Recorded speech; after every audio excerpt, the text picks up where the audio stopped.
तेंदुए ने बिल्डिंग पर छलांग मार दी खुद की जान बचाने के लिए। जी हाँ।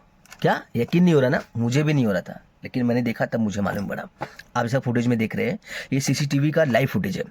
अच्छा। ये भाभी जी अपने बच्चों को ट्यूशन छोड़ के आ रही थी। जैसे ही लिफ्ट का दरवाजा खुला और सामने जो टीयर्स है, सीढ़ी है, उसके आसपास में ही तेंदुआ घूम रहा था। क्योंकि अब ना भाभी जी को मालूम है कि वहाँ तेंदुआ है, तेंदुआ को मालूम है कि वहाँ कोई इंसान है।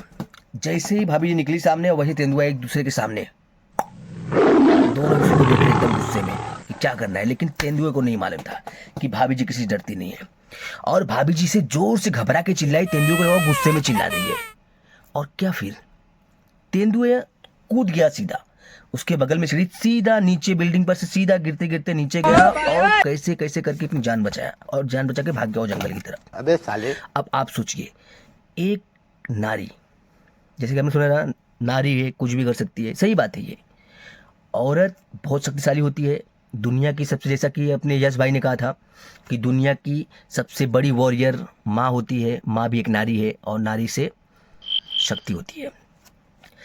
और तेंदुआ आज भी सदमे में होगा जहाँ भी होगा, और कभी वो बिल्डिंग में आएगा नहीं।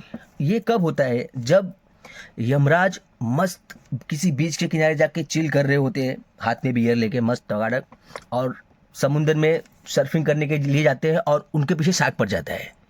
जी हाँ, शार्क पड़ जाता है। फिर वो अपनी जान बचा के भागते किनारे की तरफ।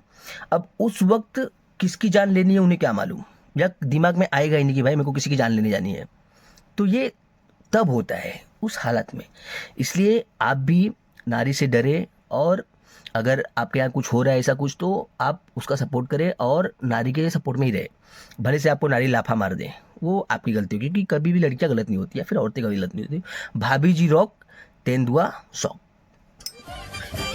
बाकी की बात मैं आपको बाद में बताऊंगा।